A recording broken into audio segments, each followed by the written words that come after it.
Howdy, well, my name's Phoenix.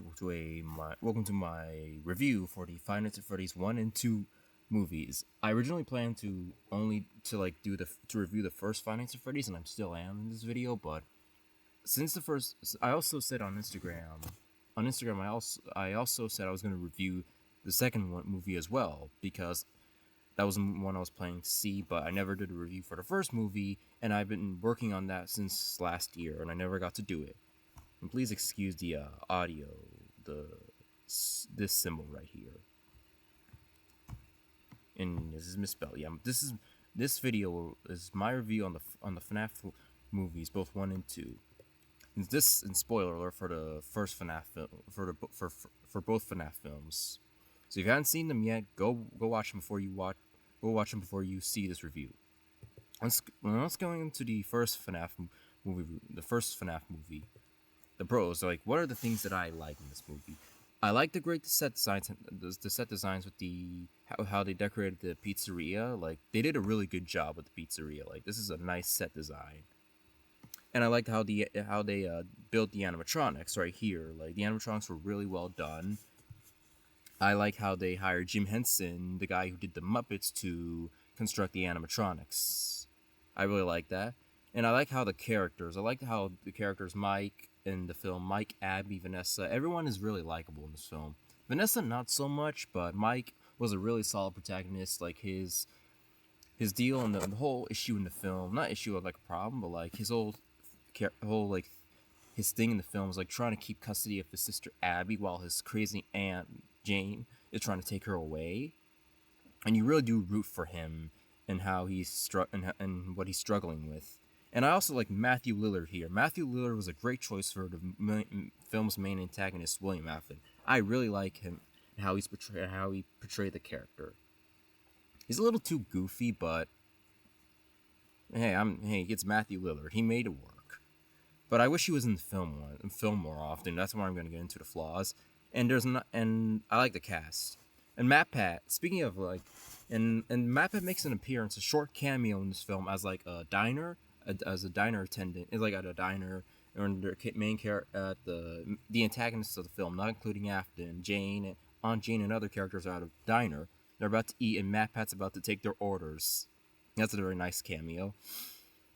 And yeah, also the cons. There are also a lot of cons of this film. As much as much as there are good things to say, there are some negatives in this film. The horror was pretty underutilized. Like, it was weak in a lot of parts of the film. Felt like it was more like a 90s PG movie, which is not I'm not trying to insult 90s movies, because like I was not born in the 90s. The 90s had great films, but like this movie doesn't really feel like it's a PG-13. It feels like it's more of a 90s PG movie. But I also kind of like blame the MPAA rating for that. Like, another rating system, but yeah. Like, not for this movie, but like this movie is a very soft PG-13. Like, the fort scene, like right here, like there's a scene in the movie where the main characters, Mike, Abby, and Vanessa, and the build a giant fort with the animatronics using tables and whatnot. And that was a very unnecessary part of the film, because the animatronics are supposed to be antagonists in the film, and building a fort with the antagonists of the film doesn't cut it. Like, I'm sorry, it doesn't really feel like they were taking the scene very seriously. Like, it felt like they weren't taking the scenario of animatronics hunting down people very seriously. And also, another point is, one of the cons is William Afton. Despite him being great, he only has like a few minutes of screen time in the film. He shows up like when Mike is applying for the job, and when he's driving to the pizzeria and calling Afton on the phone, and Afton tells him all about the stuff about Freddy's. And at the end of the film, where he's wearing the yellow rabbit costume, which is called Spring Bonnie. But yeah, he's wearing the Spring Bonnie, Spring Trap, Spring Lock suit. This is like the last time we see him. Like, not last time. Like, this is one of the parts of the film where we see Matthew Lillard as William Afton, and I wish the movie had utilized his character more. Another issue I have with the film is like the animatronics having facial expressions whenever they're throughout the entire film. One of the things about the first Five Nights at Freddy's game is like I liked how they made the animatronics look Like they made them look creepy and disturbing without showing that. And what I mean by that is like having them like not change their eyebrow, like not move their eyebrows, not make angry expressions that look cartoony, but like having them stare blankly at the character, blankly at the camera, like when they're trying to, like when you're playing the game and you see the animatronics throughout the cameras looking at you in the looking at you blankly, like staring blank at your face. That is scary. The movie just has them make angry faces with red eyes. That doesn't cut it, Chief.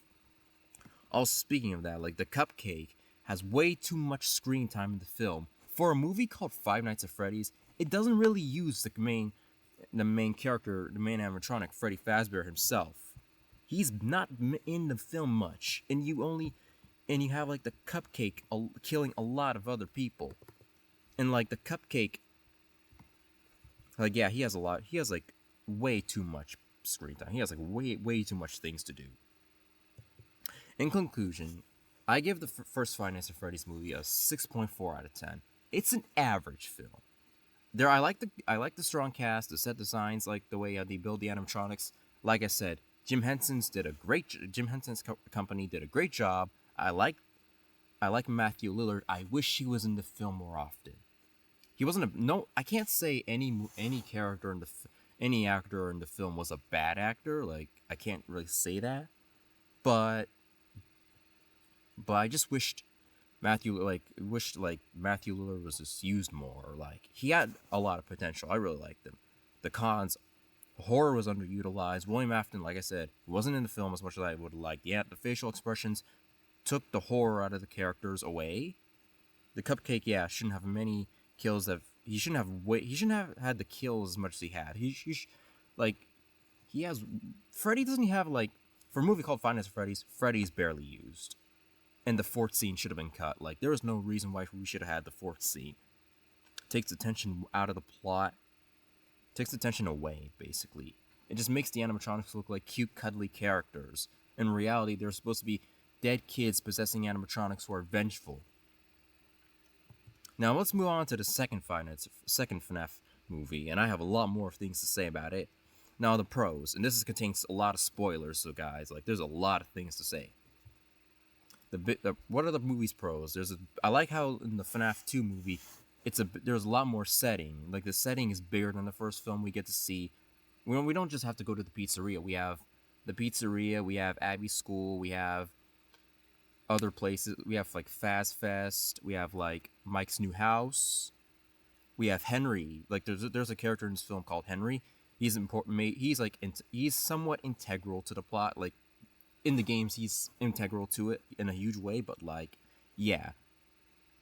Like Henry's house, we get like more locations. We have like animatronics going in and breaking into people's houses. More animatronics. Like FNAF 2, it takes like the characters from the game as well, like what I expect. Like the toy animatronics, we have the withered animatronics, and we have the marionette, we have Balloon Boy, we have other characters like the Shadow animatronic, we have Shadow Bonnie, we have a lot of characters. The puppet character right here was a very good villain. Like I like the puppet and how she was written. I kind of think her power's a little bit too goofy. Like in the film, she has the ability to possess human beings, like and possess their bodies, and the only way you could fend her off is to use like a music box to like wind up a little music box to basically perform an exorcist on the person and get the puppet out. And I kind of like the references to certain FNAF games and memes. Like there's like references to Ultimate Custom Night with the puppet saying "I don't hate you" to Vanessa. And also, like if I made it clear, Vanessa is William Afton's daughter, and she in the first movie it's confirmed that she was like unwillingly helping her father with her murders, with the missing children's incident, and including this one in the movie, she kind of like tries to stop the character, stop a character named Charlie, who we're gonna get to later, from trying to like stop Afton. So like she's trying to like help her father out in another way, like trying to like turn a blind eye, like trying to make her friend Charlie turn a blind eye to her father's murders. And then the puppet, and then Charlie ends up possessing the puppet and says to Vanessa later on in the film, "I don't hate you, but you need to stay out of my way." And that was a reference to Ultimate Custom Night, in which the puppet says the same thing to the main character, who was Afton. That's a nice callback. And I also like in the film, Vanessa and she has like a dream sequence where she confronts her father in her dream, says, "I'm not afraid of you," and that scene was like very intense. It's like a very well done scene in the film. Like Vanessa's dream sequence is a very strong part of the film. It's and like she goes into her and she goes into her father's workshop, and then she goes into and then she sees Circus Baby, who was a character we see in the fifth Five Nights at Freddy's game, Sister Location. And that scene was was holy shit. That was a very shocking scene. I did not anticipate to see Circus Baby in this film. I did not expect that. And they did put her there, and it's nice. That was very good. Also, Doug the lawyer, he was like a minor character in the first film, but like he instantly became a fan favorite with the memes. And Doug, like this guy over here, his name's Doug and he's a lawyer. He was like Aunt Jane's lawyer in the first film. Like he hesitantly tried to like separate Mike and Abby away, but but then Aunt Jane gets incapacitated, so he doesn't really go along with it. So, and also he appears in this film. He's trying to help other survivors, and he says to Vanessa, "You know, let me know if you need a good lawyer." And that felt like that. That was nice. You know, I like Doug's character. In the beginning of the film, including the puppet, like I said, I never said this, but like the beginning of the FNAF 2, the beginning of this movie is a very solid. It's very good. Like with the puppet going, like the puppet, like there's this girl named Charlie, who I said before. She's friends with Vanessa. She sees Afton kidnap a kid and bring him to a back room. So she's trying to stop him, but Vanessa's like, "No, don't do that," because Vanessa's Afton's daughter, and Afton like forces her to be an accomplice in his murder. So she basically follows Afton. She saves the kid that William Afton was about to kill, but in process he kills her, and she ends up possessing the puppet. So yeah, that's like the beginning of the film was really solid, and it was super effective. Now, we're gonna get into the cons of this film, and oh, holy shit, there are a lot of things that I have to say. You know, the animatronics, like I said earlier in the review, having like facial expressions instead of the blank stares, like in the games, when the animatronics are when they're on the hunt, they never have like extremely goofy expressions, and they never say anything stupid, unlike in the later games. Like the later games don't count, like what I'm about to say. Like in FNAF games like one through four, like I would say one through four, like including like games like FNAF game, like I'm sorry for saying this, like in the first and second game that I'm talking about, the animatronics, they never have like extremely goofy facial expressions whenever they're trying to kill the player. They never do that. In this movie, they do. In the movies, they do that, and I hated it. It was something I was like hoping they would change. Like I hope they would learn. I hope they would like fix that from the first movie, but they don't do that. And I'm not really happy that they didn't really fix that. Toy Chica, this character right here, she has way too many screen time. She has too many screen time in the film. Like how the cupcake. My problem was how in the first movie the cupcake has like a lot of screen time. Toy Chica has the same problem. She has way too many screen time for her character, and like the thing is is it because like she's such a big fan favorite character? Like I know Toy Chica is like a big is basically a femme fatale character in FNAF. Not really a femme fatale, but like maybe a femme fatale animatronic type like character. But yeah, like she did not need her as much screen time she got in the film. She did not need that. The human characters in the film like were more annoying, more or less likable. Like Mike is the biggest problem. Is a big example of what I'm trying to say. Mike in the first movie Like he was a well liked character. You liked the character Mike. I have any? Yeah, like this guy Mike Schmidt. And you like this guy in the first movie and his dilemma with trying to keep custody of his sister, but he in this movie he is so unlikable. Like he tells his younger sister Abby, "Don't hey, I'll go back and fix the animatronics for you," because in the first movie, Abby gained Abby befriended the classic animatronics, the FNAF 1 animatronics right here. And then in this movie, he's like trying to tell her, but you know he's not gonna get it done. And like he and also him and Vanessa, like and throughout the film she's trying to tell him about Freddy's, like more about Freddy's, like, hey, like there's this other Freddy's location and more animatronics, but like he's always ignoring her at the end. Like he's like ignoring her warnings, and at the end of the movie he gets mad like at her, and first I was like kind of like understanding him, but then when I actually took time to think about it, he had no reason to get mad at her. No reason at all. Like, I'm sorry. Mike was totally in the wrong for ignoring her. And also, the character Abby, Mike's younger sister, she keeps running off to go to Freddy's, despite the fact that her brother was like, "Don't worry, like don't leave. Like, I'm gonna go fix the characters."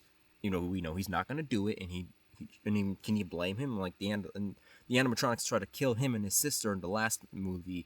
I don't know why she would think it's a good idea that she goes back and try to like fix them. Like I know I know Abby's like a young character. Like I know she's like child in the film, but like that's like come on, like people are not that stupid. Fast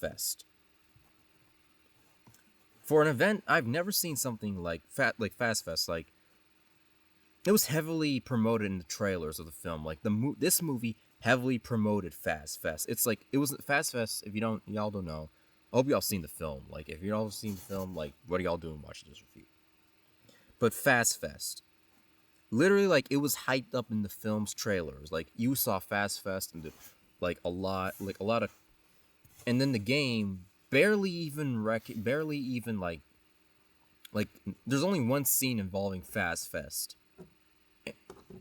And that's it. Like that's all you see of it. It's like Toy Freddy walking down the street at Fast Fest with a bunch of people, thinking that he's a person in a suit.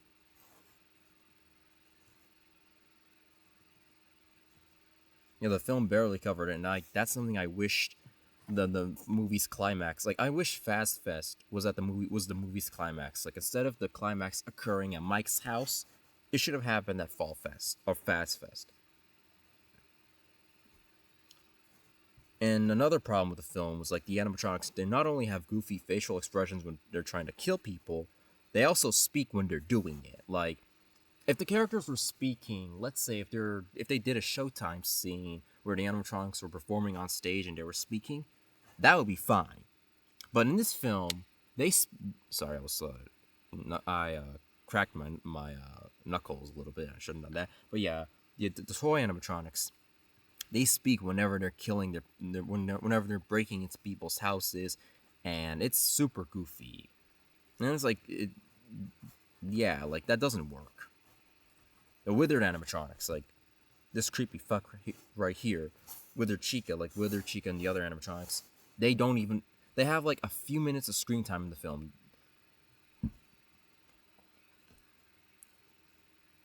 You know, like I wish they had a lot more like the Withers had, like the toys. I wish the Withers were on the run with the toys, like going in and breaking into people's houses. That would have been way scarier than the toys, just the toys. Imagine not only if it was like the toys breaking in, but also the withered animatronics breaking into people's houses and killing them. You know, another problem with this film is the over-reliance on references to the FNAF games and fandom. Like they do the horror FNAF meme. Like, you know, there's a meme where like in the series where the horror, if y'all know what I'm talking about, yeah. But there's like a scene in the film where Mike goes to the abandoned Freddy Fazbear's Pizza from the first movie, and he stumbles across a Freddy plushie and he presses its chest and it plays the heart meme, and that just felt kind of pandering. It was a little funny, but then again, it's pandering. It's not bad if they have references to stuff like that, but like if the movie was good, I wouldn't have mind. I wouldn't have cared. Golden Freddy, like here, this character guy, like Golden Freddy was in the first FNAF movie. He doesn't make an appearance again. Like I was expecting him to show up, but he doesn't really show up. But he doesn't show up at all. Technically, his spirit, the spirit that possesses Golden Freddy, does show up, but he doesn't really. He just appears for like one scene and disappears and leaves. Also, the fight at the end of the film, it's revealed that the FNAF 1 animatronics, like at the end of the first FNAF movie, the animatronics like haul away William Afton, like who becomes Springlock and becomes Springtrap later on. And basically, what they do is they in the end of the movie they grab him and they like lock him away in a back room. But the building at the end of the film was like collapsing in on itself, and Mike says that I'm sure that there are bits and pieces around here when Abby runs to the FNAF 1 location. Like Mike says, the animatronic parts are lying around here somewhere. And then they come and save the characters at the end of the movie, and they're in perfect shape and they're in perfect condition, which is something I didn't understand. Like they would have been buried underneath the rubble. What the hell are they doing in perfect condition? And also the fight was so super corny. It like animatronic fights like that just it felt really stupid, in my opinion. I didn't really like that. We're gonna get to this guy, Michael Afton. Like he's the movie's main antagonist, and like he's like the main villain in this movie. And similar to how the first movie underutilized William Afton, they underutilized his son Michael Afton too. Like this guy, his name's Michael Afton, and he's like, "Yep, my name's Michael Afton." Like, and also because like our main protagonist over here is named Mike Schmidt. His name's Michael Afton, and he's Vanessa's brother, who was like, and unlike Vanessa, who was like very hesitant to do her father's crimes and turns against him in the first movie, Michael Afton's all in on his father's crimes. He's basically like Afton's son, but wants to make Afton proud. And like in this film, he barely appears and has like 2 scenes in the film where he actually makes a presence. And like William Afton, like I said before, like William Afton, he barely appears. And also we get to the character Henry, which I didn't put like a photo here, but yeah, the character Henry, portrayed by Steve Ulrich. I liked him in the film, but he didn't appear. He appeared, but like he appeared for like 1 scene, and that was when Mike went to his house to talk about the puppet and what was going on. And he said he was William Afton's business partner who murdered his daughter, and his daughter was the puppet. And what's interesting is that they hired Steve Ulrich to portray the character Henry, but he doesn't appear. Like, he does appear, but like, they were doing a Steve Ulrich Matthew Lillard reunion. They were supposed to do that. They were hyping that up in the trailers, but like, even like the trailers about the promotion and the marketing of the film teased a Steve Ulrich Matthew Lillard like reunion, but they don't do that. So I don't know. So I didn't like how they just sideline Henry. I didn't like that. And the biggest of problem, like I know I came to this page quite a bit, but like the biggest problem with this film, the ending. What the fuck was that? Like Mike, throughout the film, Vanessa, this woman right here, is basically trying to tell Mike, like I said before, about Freddy's. Like there's more to Freddy's than before, and she's trying to tell him about the animatronics. She's trying to tell him about that stuff, but Mike is like trying to ignore her. He's like saying, "I just want to move on. Like I don't want to talk about Freddy's." And he even says in the film, like, "I can fix you. Like try to help." He's trying to help her get over her trauma, but he just comes off as tone deaf. She She tries to warn him about Freddy's and the animatronics, and he ignores her. And then and the Golden Freddy kid, he appears in this movie. Like Golden Freddy as the suit, the animatronic does not appear, but the character does. Like, but the spirit possessing the character does. And the Ghost Kid, and also like the Golden Freddy, he tells Michael that, hey, now that we're about to pass on into the afterlife, we won't be able to hold off William Afton. Sorry, I have to go back. Like William Afton, this guy right here, we won't be able to hold him off, which means that when we pass on to the afterlife, he's your problem now. And so Mike, and Vanessa doesn't know about this. She believes her father is dead, but is haunting her in her dreams and all that stuff. So when Mike takes Abby and gets out of the house, and Vanessa's trying to follow him, he tells her, he has the audacity to tell her to fuck off. He's like, I can't trust you, just stay away from us.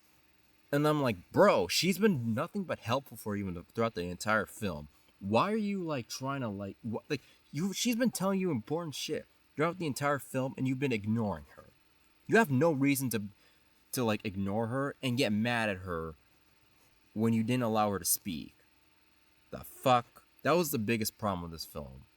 And yes, I included Michael Afton right here because I couldn't find a place for him to fit here.